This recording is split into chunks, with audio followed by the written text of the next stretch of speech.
Bonjour et bienvenue dans Métamorphose, le podcast qui éveille la conscience.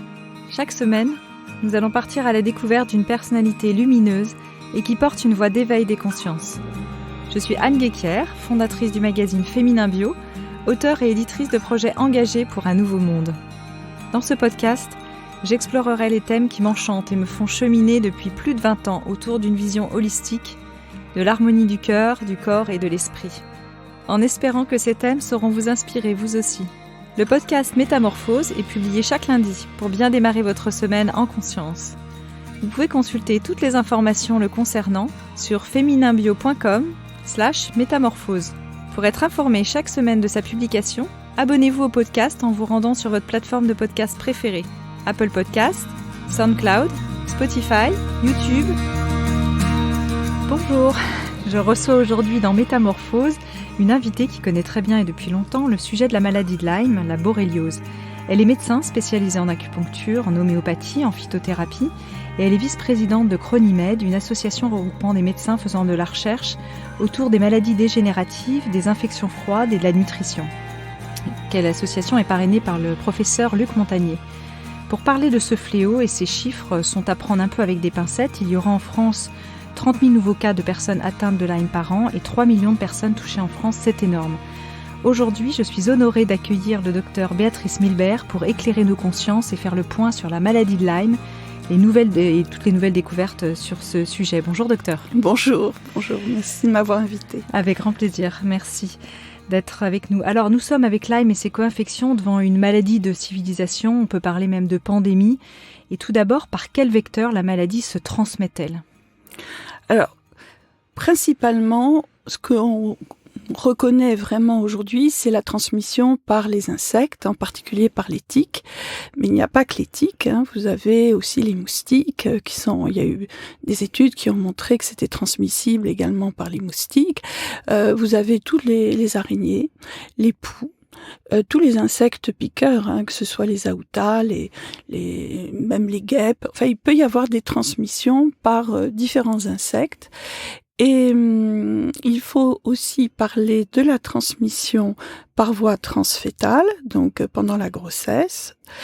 Également la transmission par voie sexuelle, qui est rare, mais qui existe. Le professeur Perron la mentionne également. D'accord.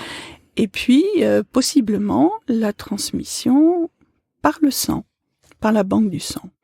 Donc là, en un cas de transfusion, par exemple. Voilà. Ouais. Moi, j'ai un cas de personne qui a été transfusée et qui a démarré la maladie de Lyme juste après. Alors, ce fléau, aujourd'hui, quelles sont les dernières découvertes, un peu pour faire le point sur la transmission de la maladie, et pourquoi la communauté scientifique n'est d'ailleurs pas toujours d'accord au sujet de la transmission, des vecteurs de transmission? Elle est encore divisée ou maintenant un peu moins ? En fait, les vecteurs de transmission, en tout cas le premier, il ne pose aucun problème. La voie fœto-maternelle, elle ne pose pas de problème non plus. Oui. La voie sexuelle, on peut dire que comme il y a très peu de cas, elle n'est pas prise en compte. Et la voie sanguine, si vous voulez, il faudrait la vérifier et aller au bout des investigations nécessaires. Bien sûr. Alors, c'est une maladie intracellulaire d'infection froide, c'est-à-dire qu'il n'y a pas de fièvre. Comment agit la maladie ? C'est au départ une infection bactérienne. Comment évolue-t-elle ? Est-ce que vous pouvez nous expliquer pour qu'on comprenne bien ? Alors, en fait, si vous voulez, la chose la plus difficile à comprendre, c'est que quand une tique pique quelqu'un, elle ne transmet pas une bactérie, elle en transmet plusieurs. Et elle peut transmettre des parasites aussi. Donc, on a certainement un cocktail à la base qui est différent d'une personne à une autre. Et sur ce terrain, vous avez aussi des personnes qui ont une immunité différente, donc un mode de réactivité différent. Et donc là, vous pouvez avoir des personnes qui sont piquées, qui ne vont pas avoir de réaction cutanée. Ça arrive fréquemment, puisque la réaction cutanée, elle est de l'ordre de 20-30%. Et donc, cette réaction cutanée va orienter bien sûr tout de suite, c'est ce qu'on appelle l'érythème migrant, si vous voulez, va orienter vers une traduction antibiotique, même s'il n'y a pas de température, parce que la personne n'a pas forcément de fièvre. Le deuxième cas, donc, c'est une possibilité d'atteinte avec de la température et des troubles divers et variés. Donc ça, avec l'érythème migrant ou sans l'érythème migrant, parce que il peut y avoir d'autres bactéries qui déclenchent de la température, qui déclenchent. Donc c'est quelque chose d'un petit peu différent d'une personne à une autre. Vous comprenez ce que absolument. je veux dire ? Il n'y a pas de réaction systématique à la piqûre de tique, et c'est bien ça le problème. Il n'y a pas de réaction pareille, et ça encore, c'est un autre problème. Ah oui. En fait, si vous voulez, l'injection de bactéries, Borrelia plus, on va dire, Bartonella, plus Anaplasma, plus Ehrlichia, plus, il peut y avoir des rickettsia, il peut y avoir... Vous avez un cocktail totalement différent, et chaque personne peut réagir de façon différente. C'est ce qu'on appelle les co-infections. Et vous parlez aussi de polypathologie parce que Lyme va mimer 71 à peu près, ou plus de 71 maladies différentes dans l'évolution de la maladie. C'est extrêmement compliqué parce qu'effectivement, comme je vous ai dit, il peut y avoir une réaction cutanée et à la limite, ça permet de déclencher un traitement anti-infectieux. Oui, là, c'est plus clair, je dirais. Voilà, c'est ce qui est le cas le plus facile. Oui. Mais vous pouvez avoir une piqûre de tique ou une piqûre d'araignée, parce qu'il faut quand même parler des autres insectes aussi. Oui. Rien, aucune réaction, une petite rougeur. Et puis, dans les mois qui suivent, apparaissent des troubles qui peuvent aller d'une surdité brutale à des troubles neurologiques, à des troubles articulaires douloureux, à des troubles cutanés, l'apparition de rash, etc.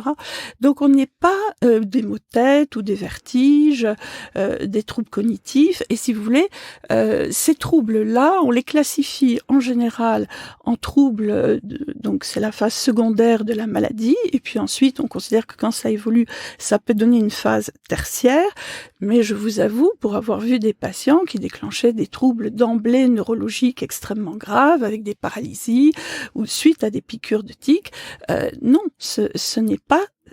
Je vous dis, tous les cas de figure sont possibles, on ne peut pas dire, et c'est ça qui fait la difficulté de la description de la maladie sur un plan médical. Vous n'avez pas quelque chose qui est, je dirais, connu d'avance. Vous voyez, une angine, vous avez mal à la gorge, vous avez des points blancs qui apparaissent, vous avez de la fièvre, vous avez des ganglions. Là, les choses sont classiques, sont reconnues tout de suite d'emblée. Là, par rapport aux problèmes qui peuvent apparaître, évidemment qu'il faut faire des diagnostics d'élimination, être sûr que la personne ne démarre pas une méningite ou autre chose, quoi. Oui, donc ça rend le sujet éminemment complexe, en effet. Alors aujourd'hui, vous dites que la maladie a un tropisme privilégié pour l'intestin et va s'attaquer aux parties faibles en fait du système immunitaire, d'où l'importance, j'imagine, de l'alimentation. Alors, on va dire que la bactérie, enfin en tout cas la Borrelia, peut être considérée comme ayant un tropisme effectivement important pour l'intestin. On considère que dans 80% des cas, elle va effectivement être dans l'intestin et que l'alimentation, c'est sûr que dès qu'il y a cette maladie qui se déclenche, nous, on indique une certaine conduite alimentaire, en tout cas pour ne pas la renforcer, si vous voulez. Déjà, supprimer le sucre, tout ce qui est sucre raffiné en tout cas, faire très attention. Et ça vaut pour tous les parasites d'ailleurs. Et ça vaut pour tous les parasites, pour les candidoses aussi. Voilà. En tout cas, on a aussi la notion que le lait de vache, le café, qui sont des acidifiants, ne sont pas indiqués. Donc c'est intéressant aussi de le recommander. Et pas de poisson cru ni de viande crue par rapport au fait que c'est des apports de parasites. Bon. Donc ça, c'est des choses extrêmement basiques. Ensuite, au niveau des troubles digestifs que les personnes peuvent avoir, une fois de plus, quels sont les antécédents de la personne. Est-ce que cette personne a déjà des troubles digestifs connus? En tout cas, moi je vois des personnes qui ont des troubles extrêmement importants du système digestif, qui ne peuvent plus s'alimenter, qui perdent beaucoup de poids. Et donc là encore, on peut se dire attention de ne pas passer à côté d'un cancer digestif. Enfin, il y a quand même, si vous voulez, la difficulté de cette maladie, c'est d'abord, d'en faire le diagnostic, ce qui n'est pas aisé vu l'état des tests. On va y revenir, effectivement. Voilà. Et ensuite, de ne pas passer à côté d'un autre diagnostic. Et c'est ce qui nous a été reproché, effectivement. C'est, pour la plupart des médecins, qu'est-ce que c'est que cette pandémie? Qu'est-ce que c'est toutes ces pathologies diverses et variées qui reçoivent cette étiquette? Et en fait, nous, on sait, si vous voulez, qu'il faut effectivement faire beaucoup d'investigations, des fois, avant d'arriver à un diagnostic quasiment sûr, si vous voulez. Oui. Alors aujourd'hui, justement, il y a une évidence scientifique de relation entre les pathologies chroniques et certaines co-infections de Lyme, ou justement la communauté scientifique, là, est encore... Alors c'est l'énorme travail qu'a fait le professeur Luc Montagnier, si vous voulez, qui quand même... a présidé toutes nos réunions de Chronimed depuis 2010. Et c'est effectivement... petit à petit, si vous voulez, qu'on s'est intéressé à se dire, mais tiens, est-ce que la polyarthrite rhumatoïde, la spondylarthrite ankylosante, enfin certaines, pas toutes, pourraient avoir une cause infectieuse. Et c'est vrai qu'on a cherché et qu'on a trouvé. Oui. Ensuite, on s'est intéressé beaucoup à l'autisme. Et l'autisme, effectivement, on retrouve aujourd'hui Borrelia derrière certaines formes d'autisme. On retrouve Borrelia dans certaines formes d'Alzheimer. Ça, il faut quand même le dire. Il y a un énorme livre qui a été écrit par Judith Miklossy, le docteur Judith Miklossy, qui s'appelle Alzheimer and Lyme, qui est un livre qui fait référence au niveau international. Vous avez des liens effectivement avec d'autres maladies neurodégénératives, en particulier avec le Parkinson. En Australie, ils ont fait vraiment le lien entre certaines souches de Borrelia et l'apparition de Parkinson chez des gens jeunes. Et effectivement, Alzheimer, Parkinson, chez des personnes qui ont 15 ans, 20 ans, ça fait bizarre, si vous voulez. On ne s'attend pas à ce genre de pathologie chez des gens jeunes. Donc, évidemment, chez des personnes jeunes, ce type de trouble nous oriente, je dirais, d'emblée vers la recherche de Borrelia. Oui, alors même chez des sujets plus âgés, vous voyez, il y a des troubles maintenant ou des AVC très atypiques. Vous avez des personnes qui un jour sont paralysées du bras droit, l'autre le lendemain du bras gauche, ensuite c'est la jambe et puis ainsi de suite. Donc vous avez ces troubles-là qui sont quand même maintenant évocateur, si vous voulez, surtout quand ça change de côté, quand c'est ça, si vous voulez, ce qui caractérise Lyme, c'est cette variabilité des symptômes d'un jour à l'autre, et c'est ce qui a fait dire par moult confrères que c'était pas possible, que c'était forcément d'un côté psychologique, voire psychiatrique, si vous voulez, ces personnes qui effectivement peuvent présenter une paralysie d'un bras, puis d'une jambe, et tout ça d'un jour à l'autre, si vous voulez, ou des maux de tête d'une puissance inouïe, et puis ensuite des troubles urinaires ou des troubles pulmonaires où ils ont une sensation d'étouffement. Donc tout ça a été pris au départ comme des manifestations de pathologies psychiatriques. Oui, ou même sans aller jusque-là, de syndrome dépressif, finalement des gens qui arrivent, qui se croient en dépression, alors qu'en fait non, pas forcément. Ça peut être un effet aussi de Lyme. Alors, Lyme peut perturber effectivement le système nerveux et aussi les émotions. Vous avez effectivement des personnes qui sont d'une grande fragilité émotionnelle ou qui deviennent très agressives. Donc, on voit un peu de tout, si vous voulez. Là aussi, ça donne le change et on n'est pas habitué à voir des personnes qui ont des changements d'humeur et bien sûr, là encore, ça a occasionné des psychiatrisations. Alors vous vous dites justement, finalement, on devrait quand même savoir prendre en charge cette maladie, puisque, en tout cas, les médecins d'une certaine génération ont eu affaire avec le virus du sida. Vous parlez aussi de la syphilis qui est plus ancienne, mais où on a cette co-infection et donc ce développement multiple de maladies comme ça. Même si ce ne sont pas forcément les mêmes. Alors c'est vrai que c'est avec l'expérience du sida, et c'est vrai que maintenant aujourd'hui je compare, si vous voulez, l'expérience que j'ai dans la maladie de Lyme avec celle que j'ai eue dans le sida, parce que je me suis installée en 86 et que des cas de sida, j'en ai vu énormément défiler dans mon cabinet. Et si vous voulez, on retrouve cette baisse immunitaire, on retrouve cette tendance aux mycoses, parce qu'il y a énormément de mycoses, surtout effectivement suite au traitement antibiotique. Et donc, cette fragilité du terrain et l'impression aussi que les gens ont que, voilà, ils sont totalement épuisés, si vous voulez. Ce qui caractérise quand même la maladie de Lyme, s'il y a un symptôme majeur, c'est la fatigue, c'est l'épuisement. C'est des gens qui, effectivement, ont un mal fou à se lever le matin, à effectuer leurs tâches, qui, dès qu'ils ont 2 minutes, essayent de dormir, de récupérer. Donc, c'est extrêmement difficile, si vous voulez, chez eux, de maintenir leur travail, leur activité. Et ça, c'est là aussi très préoccupant, parce que c'est des personnes qui quelque part relèvent d'une mise en invalidité, surtout quand les cas commencent à atteindre le système nerveux. C'est des personnes qui ont des troubles pour se concentrer, des troubles cognitifs. Et ça, si vous voulez, le sida, il y avait peut-être pas autant de troubles cognitifs, mais il y avait cette immense fatigue, cet état de délabrement au niveau de l'immunité, et le fait que ces personnes n'étaient pas en capacité de travailler.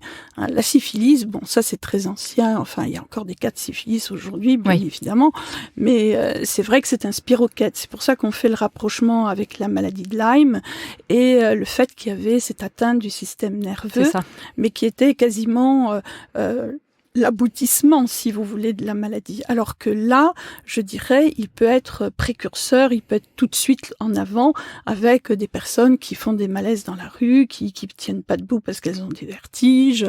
Vous avez des troubles, des fois, d'emblée, extrêmement importants au niveau du système nerveux.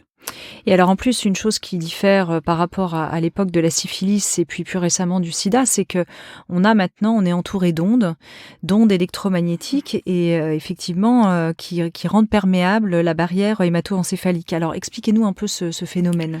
Alors, l'utilisation du téléphone portable, de la Wi-Fi, sont effectivement, et des 2CT, parce qu'il y a énormément de gens qui ont des téléphones sans fil,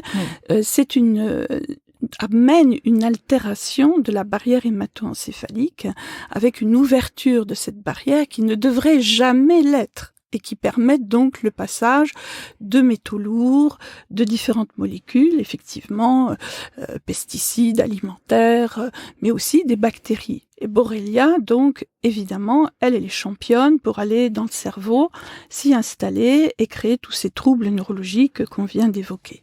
D'accord, donc quand on soupçonne d'être atteint de Lyme ou quand on est clairement atteint, il faut quand même faire attention. Alors, pour moi, aujourd'hui, c'est extrêmement important, surtout pour les enfants, d'éviter d'avoir la Wi-Fi allumée, en tout cas la nuit, qui est le moment où le cerveau se répare et où il y a des processus de réparation importants pour le corps. Et évidemment, d'éviter d'avoir un téléphone portable allumé à côté de la table de nuit, sur la table de nuit par exemple, mais même les radios réveil.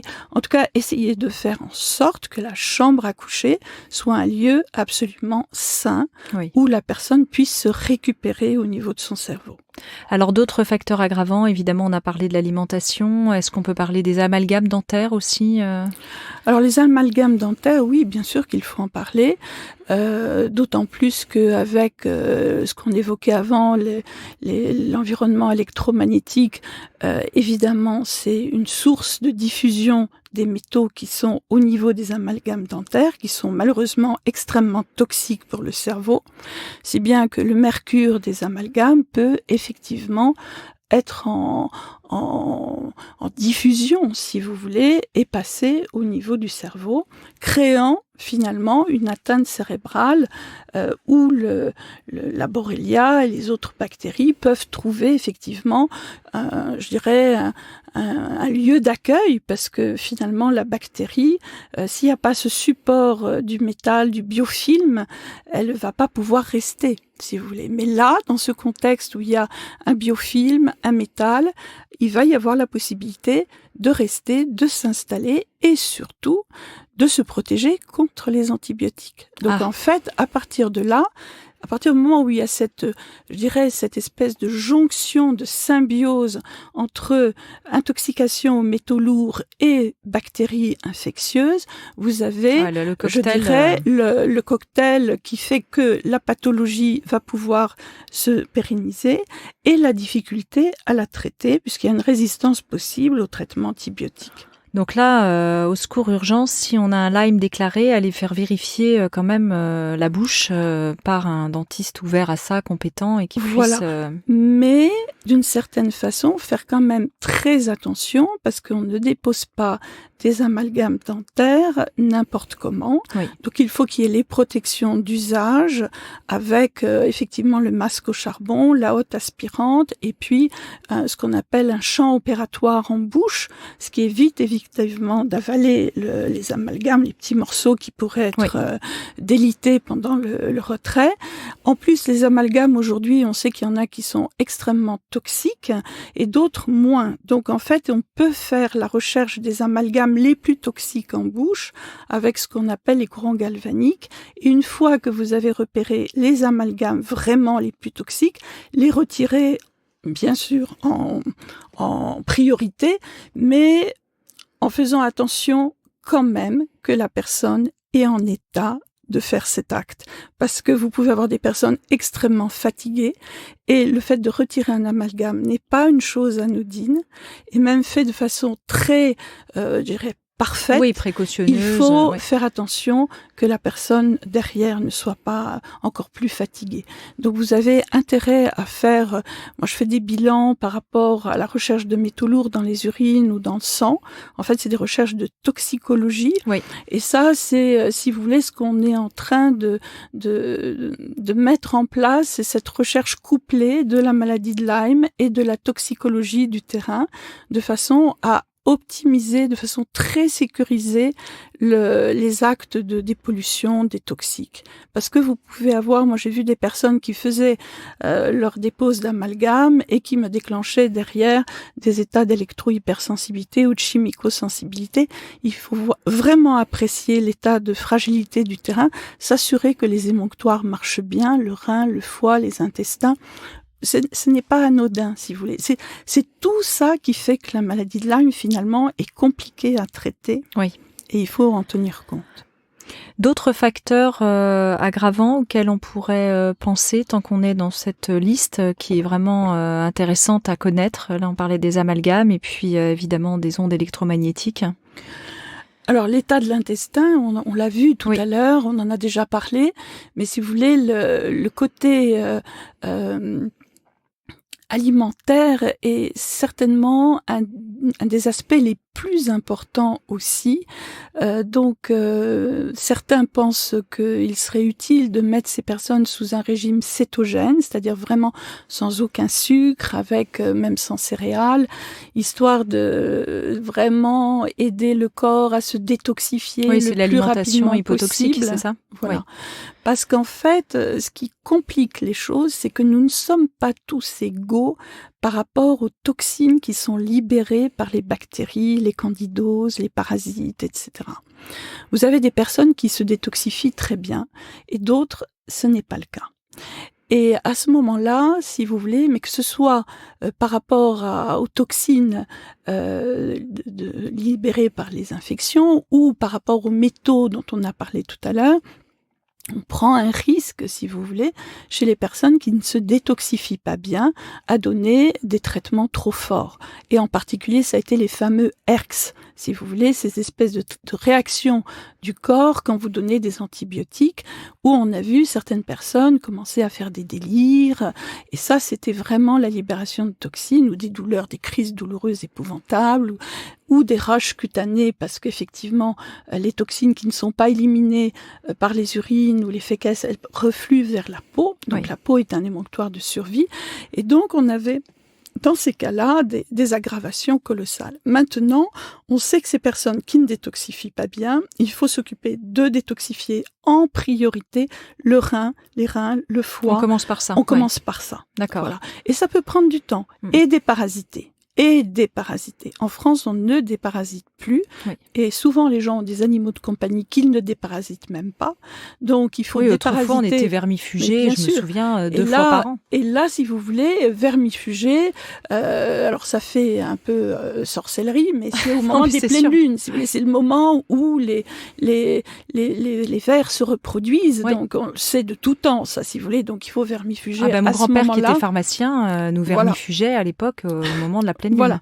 Donc ça, si vous voulez, c'est absolument basique, quoi. Mais ça ne se fait plus. Donc, déparasiter.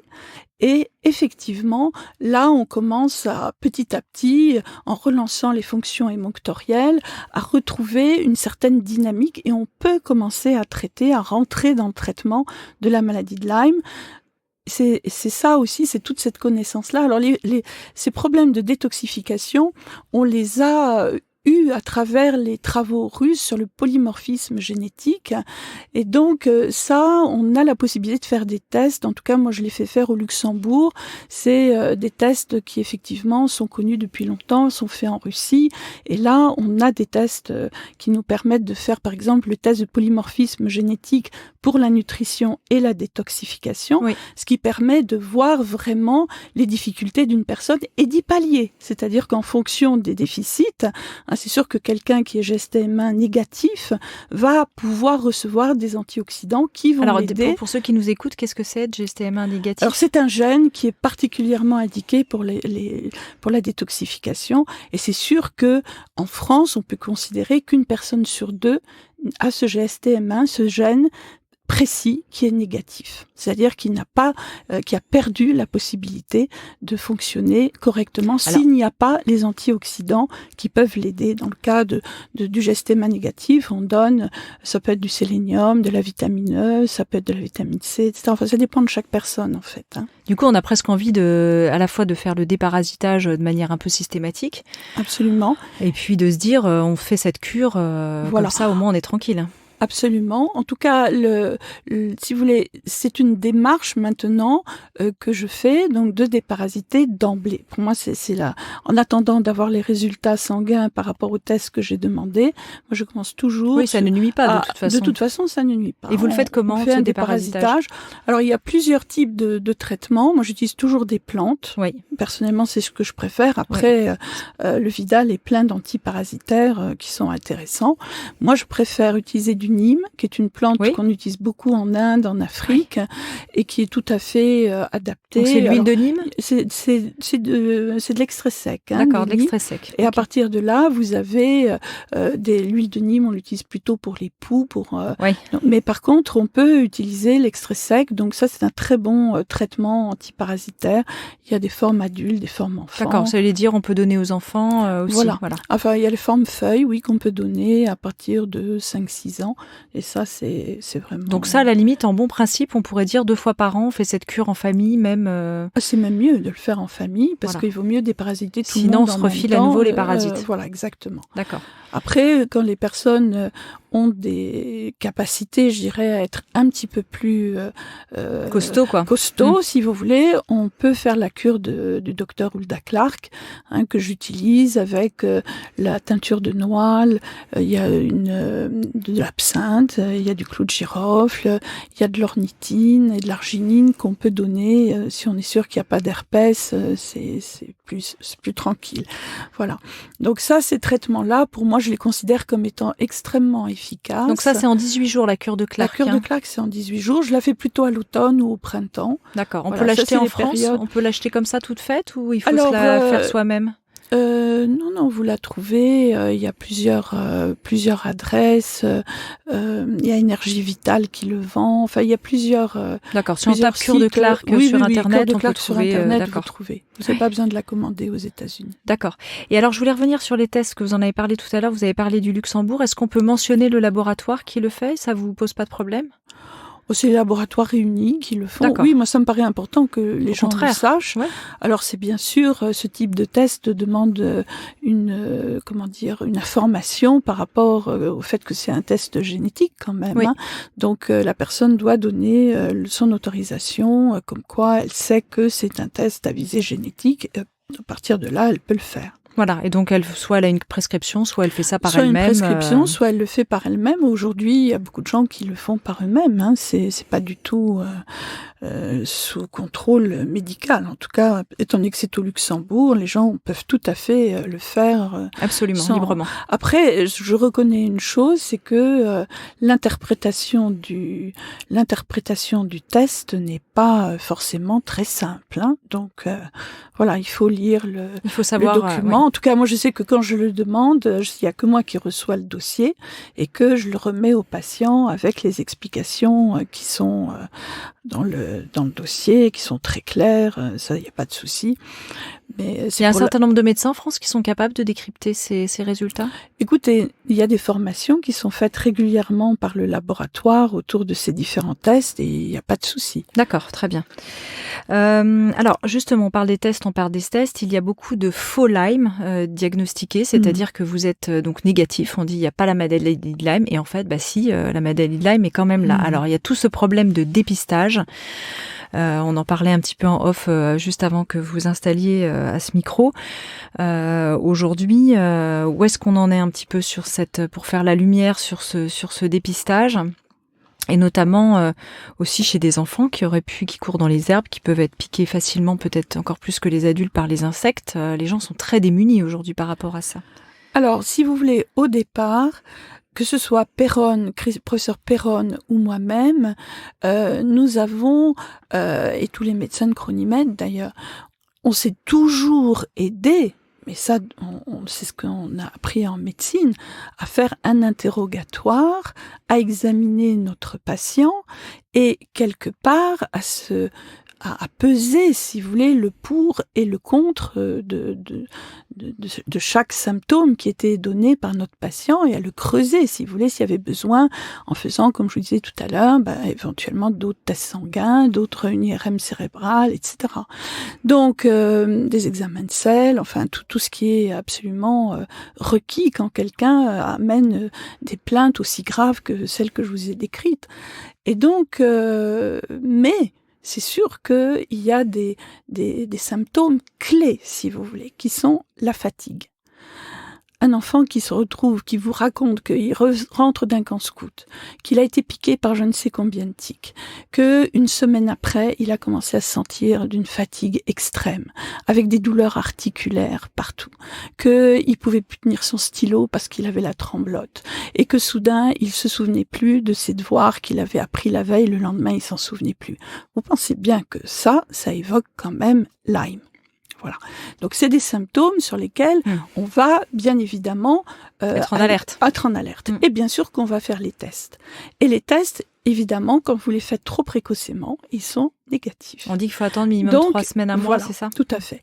Mais même au départ, vous pouvez avoir un petit peu d'inflammation au niveau de la CRP, au niveau de la vitesse de sédimentation. Il y a des choses, si vous voulez, qui peuvent quand même, on peut se dire, oui, il y a quand même un état inflammatoire, mais c'est sûr que ce qui nous a le plus aidé, c'était les questionnaires de Richard Horowitz, qui a quelque part énuméré tous les symptômes qui peuvent y avoir. Parce que, effectivement, là, ce que je vous dis, c'est des symptômes énormes, mais il peut y en avoir d'autres. Et les autres symptômes, c'est par exemple quelqu'un qui fait des hématomes spontanés, ou qui peut se retrouver avec des crampes la nuit. Soudain, le sommeil se détériore. Les douleurs apparaissent surtout la nuit.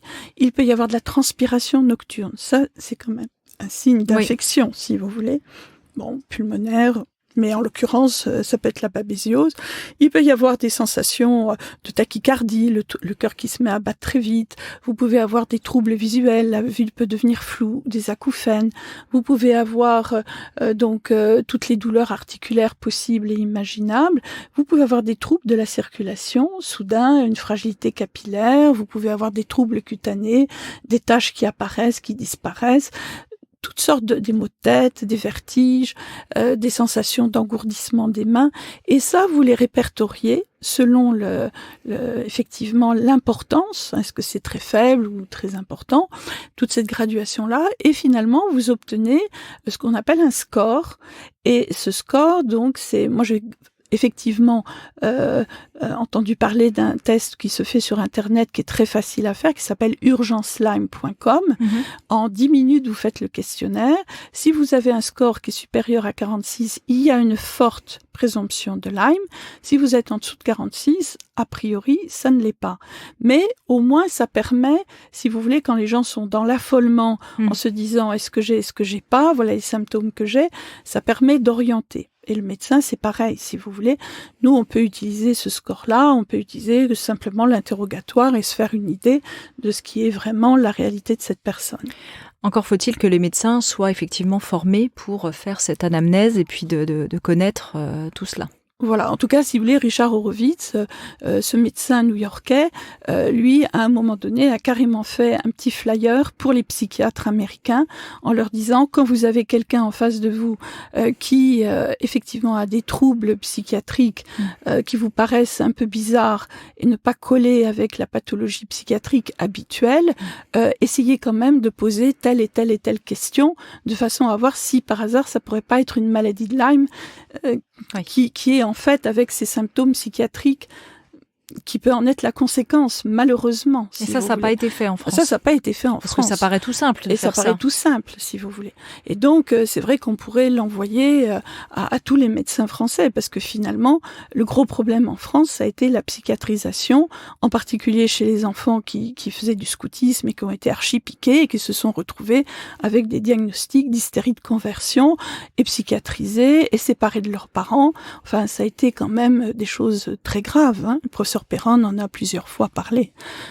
Ou des enfants qu'on considère comme hyperactifs, ça peut... Alors, aux États-Unis, ils commencent à dire qu'il pourrait y avoir effectivement un lien, alors peut-être pas forcément, comme je vous disais tout à l'heure, avec Borrelia, mais avec des co-infections, avec d'autres bactéries, pourquoi pas, ou des candidoses. Et c'est vrai que ça, jusqu'à aujourd'hui, énormément de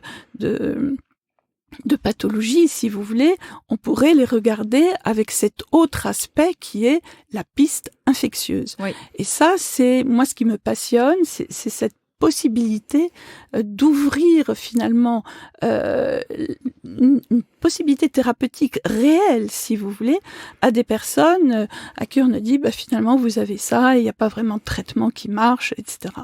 Et moi j'ai vraiment une belle expérience dans le domaine de pathologies comme la polyarthrite rhumatoïde ou des maladies dites auto-immunes diverses et variées qui finalement s'avéraient être une maladie de Lyme avec effectivement une expression particulière, en l'occurrence c'était cutané, et quand on trouvait et qu'on traitait, ma foi, les choses s'amendaient et la personne reprenait son activité et c'était un vrai bonheur, quoi. Oh, c'est génial, donc ça donne beaucoup d'espérance aussi, et vous traitez beaucoup aussi par les plantes, vous le disiez tout à l'heure. Oui, tout à fait. Qu'est-ce que vous pensez de l'antibiothérapie en complément et puis quel type de traitement vous utilisez justement en phytothérapie? Et j'aime bien parce que vous dites il faut prendre les maladies, enfin en tout cas qui se présentent aussi dans l'ordre, parce que sinon on fait n'importe quoi, on en traite une et puis finalement il fallait traiter d'abord l'autre en premier. En fait, il y a une stratégie à avoir qui est, et ça c'est grâce à ma rencontre avec le professeur Yvette Parès ou avec le professeur Hulda Clark,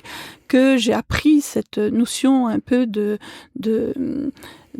collaboration finalement entre les bactéries, les parasites, les virus, les mycoses, cette notion de biofilm, si vous voulez, qui est peu connue finalement dans on n'a pas l'habitude non plus de ce type d'infection. Bon. Alors en tout cas, on commence toujours par les parasites, si vous voulez, et déparasiter, effectivement, amène ensuite les soins des bactéries. Donc il faut s'occuper des bactéries dans un deuxième temps. D'abord en clean-up. Voilà. Et virus, alors c'est vrai que moi j'ai pris l'habitude d'utiliser la cure de Clark parce que elle a cet avantage colossal qu'elle traite tout. Oui. Aussi bien parasites, bactéries, virus, mycoses. Et j'adore traiter avec des produits comme l'argent colloïdal, mais aussi Boswellia, l'Artemisia. Effectivement, ces produits-là ont une action beaucoup plus large que c'est pas que de l'antibactérien. Oui. Si vous voulez. Donc ça permet de nettoyer le terrain de façon très progressive, adaptée, parce que vous pouvez adapter les doses de façon beaucoup plus facile, même des fois que les antibiotiques. Et à mon avis, il y a moins de réactions de herx à cause de ça, c'est-à-dire ces réactions très violentes de libération de toxines. Oui, dont on parlait tout à l'heure. Voilà. Et puis l'antibiothérapie souvent est conseillée sur le long terme, et donc il faut pouvoir supporter Voilà. même Alors, en dehors des crises de détox. Moi, j'ai vu des patients qui avaient attendu un long moment avant de me voir, qui avaient vu d'autres confrères qui traitaient Lyme, qui avaient été mis sous antibiotiques et qui, ma foi, arrivaient, ils étaient déjà améliorés. Donc, pour moi, on peut pas, si vous voulez, il faut peut-être choisir aujourd'hui en tant que chaque thérapeute sa facilité, si vous voulez. Il n'y a pas de formation particulière par rapport à la phytothérapie. Il y a quelques écoles, mais si vous voulez, les médecins, souvent, ne sont pas formés à la phytothérapie. Ça serait quelque chose à développer, en fait. Ce serait vraiment quelque chose à développer, je dirais presque d'urgence. D'urgence, oui. Et puis, moi, j'aime beaucoup tout l'aspect aussi homéopathique, associé des traitements homéopathiques de drainage. Et c'est vrai que je n'ai pas envie, si vous voulez, de faire uniquement un aspect de mes compétences, c'est-à-dire la phytothérapie ou de l'homéopathie, mais que ça. Je considère que les antibiotiques peuvent être très utiles à une phase du traitement, ou dans des conditions particulièrement graves, on va pas aller chercher des plantes. On n'a pas le temps. On n'a pas le temps, si vous voulez. Donc, il faut quand même reconnaître que chaque cas est à prendre en considération. Et après, on fait vraiment le diagnostic, on fait le traitement, on regarde ce qui se passe, on adapte. C'est vrai que des fois, je dis à mes patients, au début, on tâtonne un peu, on essaye de trouver ce qui va vraiment être intéressant pour vous. Mais c'est vrai que les traitements homéopathiques peuvent très bien marcher. Vous pouvez avoir des traitements de phyto, vous pouvez avoir des traitements, même le sauna infrarouge a donné des très bonnes améliorations. En Nouvelle-Zélande, on utilise beaucoup les bains de chaud avec du sulfate de magnésium. Ça, tout peut aider. Et quand les patients peuvent reprendre une activité physique, ils le disent. Dès que je reprends le sport, je sens que je m'améliore, j'ai à nouveau, je transpire bien, j'élimine mes toxines. Enfin, eux-mêmes utilisent ces termes-là et ils sentent que ça a un vrai impact positif sur leur état. Alors justement, ça donne de l'espoir et en même temps, vous n'êtes pas assez nombreux. Parce que là, j'imagine que les gens qui vont vous entendre vont se dire « Génial, je vais prendre rendez-vous immédiatement avec elle et ça me donne beaucoup d'espérance », sauf que vous êtes unique.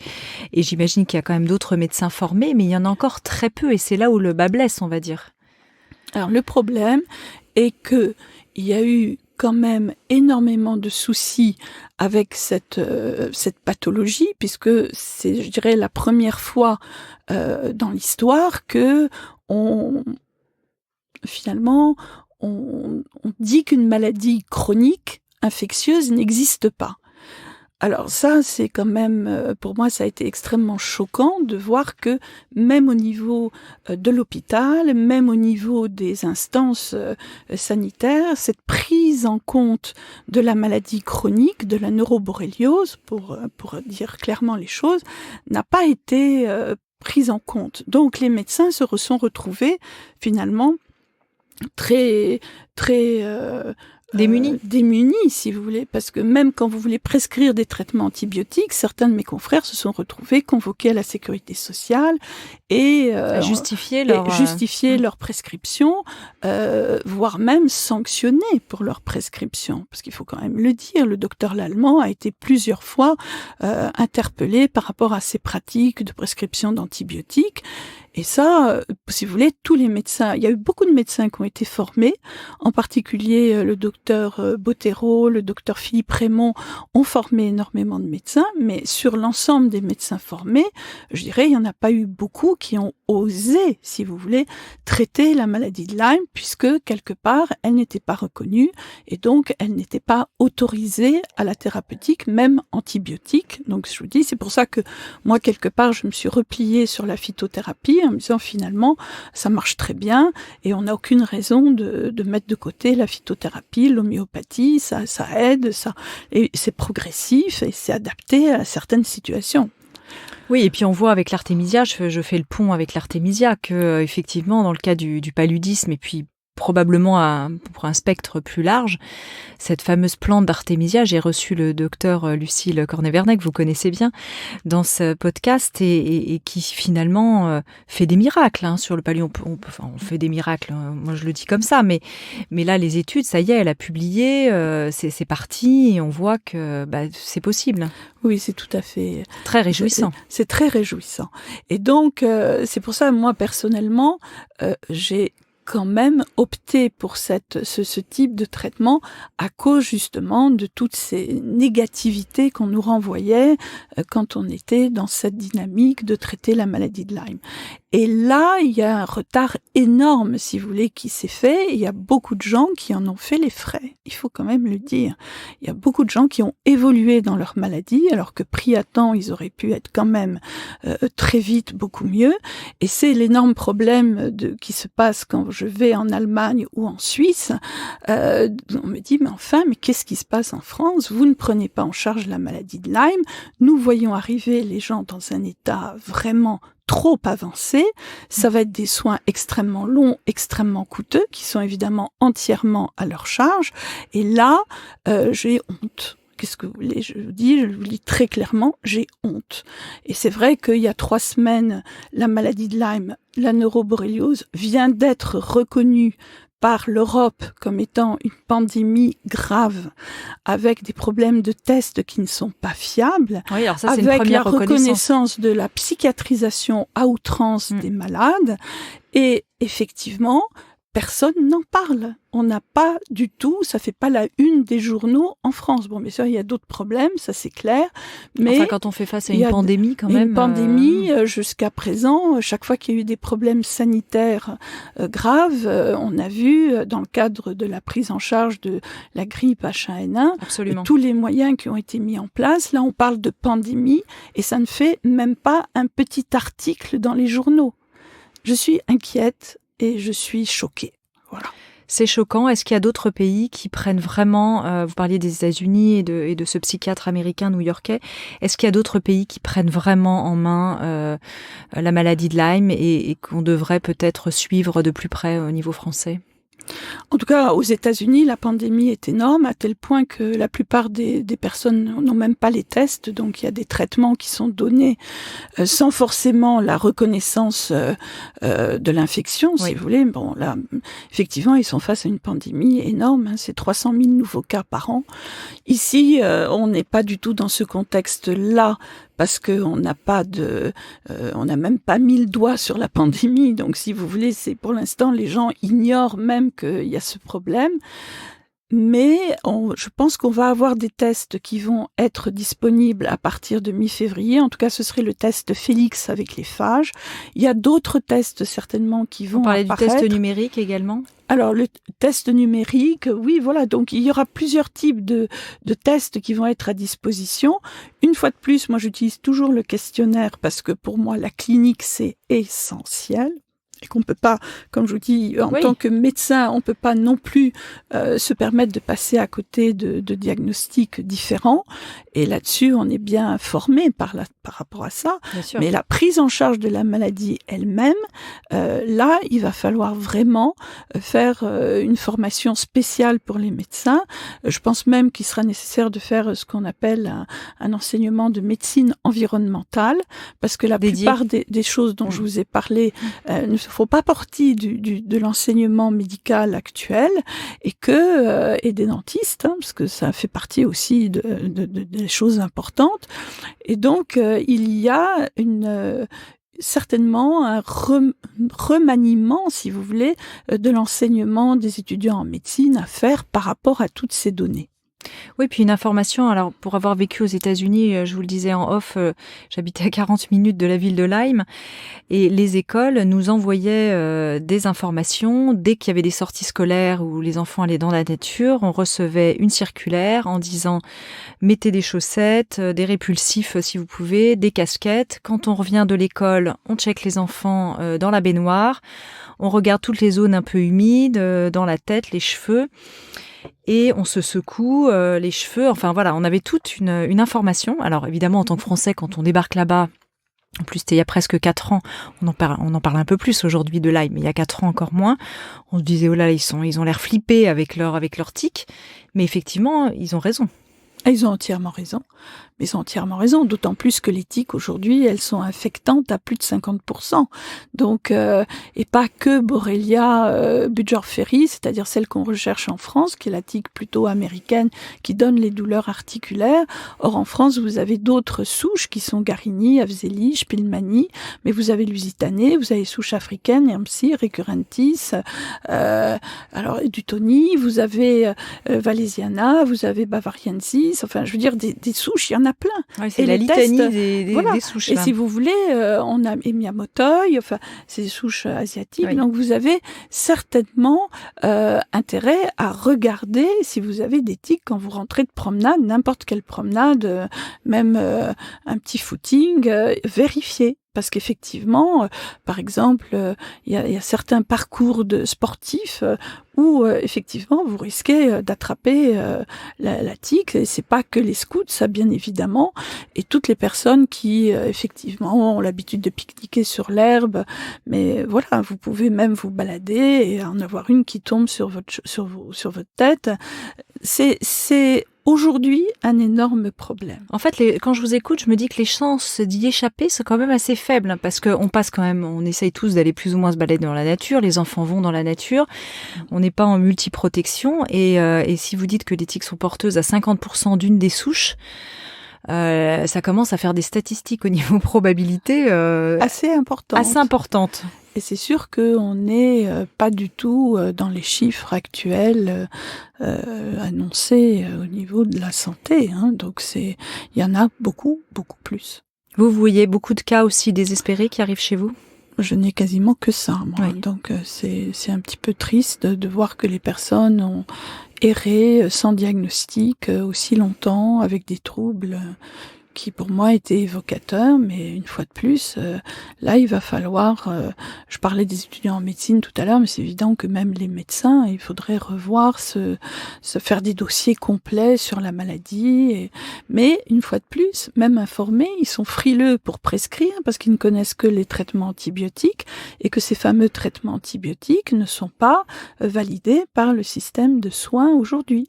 Et donc, plusieurs confrères se sont fait taper sur les doigts par rapport à leur prescription d'antibiotiques. Et passer à la publication scientifique sur les traitements qui marchent, que ce soit effectivement phyto ou antibio, pour vraiment essayer de montrer... Alors ça, je sais que Christian Perron oui.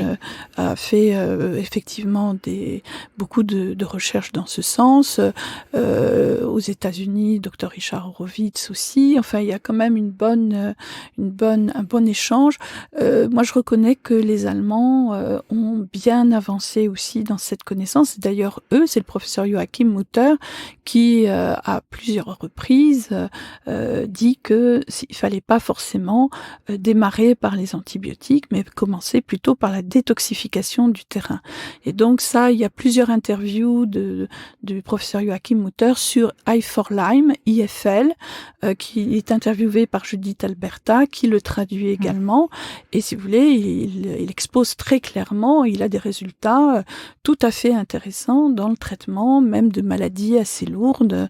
On parlait tout à l'heure de sclérose en plaques, sclérose latérale amyotrophique, avec des résultats qu'il a publiés. Hein. Donc, c'est publié avec des améliorations.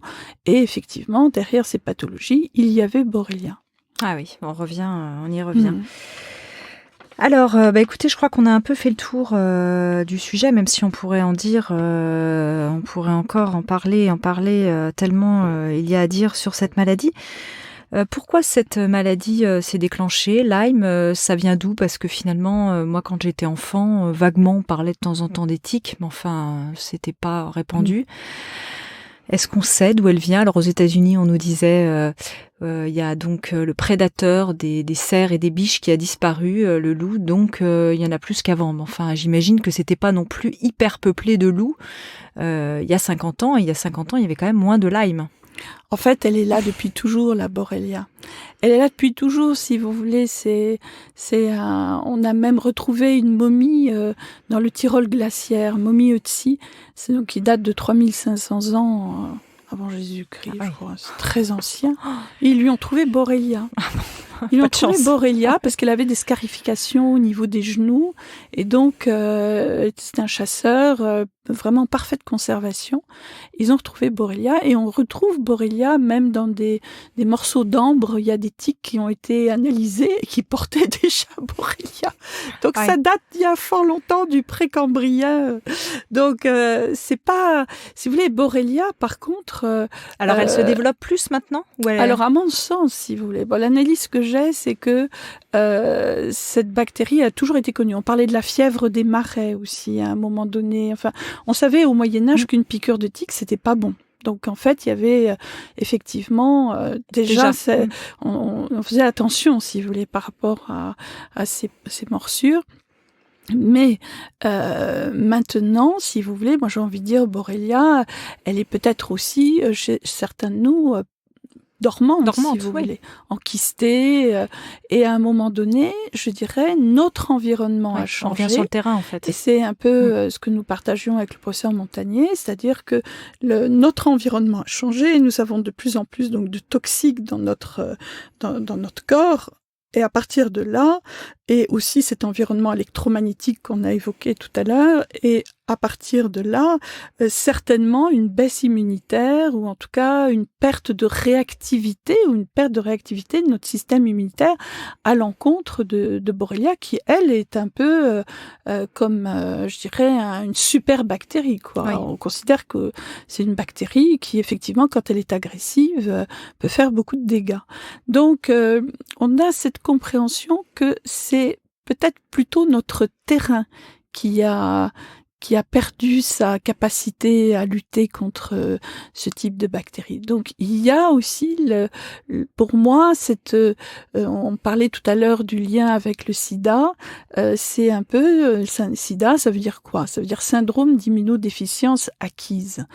Et c'est clair que dans le cas de la maladie de Lyme, il y a effectivement une immunodéficience. En tout cas, cette bactérie, elle contourne notre système immunitaire. Elle sait effectivement faire en sorte qu'on perde sa trace et se faufiler et s'enquister quand il faut, se camoufler dans des biofilms et attaquer les endroits faibles. Et attaquer les endroits faibles, exactement. Donc, elle a et ça, si vous voulez, pour moi, c'est pour ça que je parle de maladie de civilisation. C'est-à-dire que je pense que, à présent, il y a une faiblesse du terrain qui fait que cette pathologie peut s'exprimer. Aujourd'hui, vous êtes vue comme une lanceuse d'alerte ? Alors moi, je me vis un peu comme ça, hein, si vous voulez. C'est vrai que... Vous êtes une lanceuse d'alerte. Voilà. Ouais. Par rapport à l'électro-hypersensibilité, ça a été déjà le cas. Par rapport à la maladie de Lyme, heureusement, je suis pas toute seule et que le professeur Montagnier, quand même, nous aide considérablement dans cette compréhension. Et...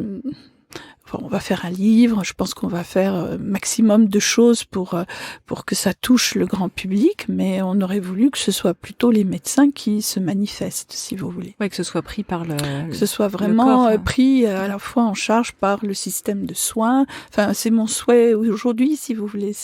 C'est toujours difficile de faire des conférences et de voir que finalement, ce qui va bouger le plus, c'est les patients, plus que les médecins.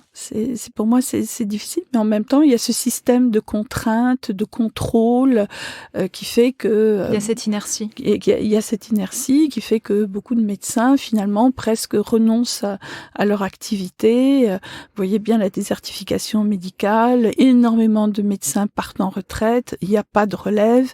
Donc là, point d'interrogation.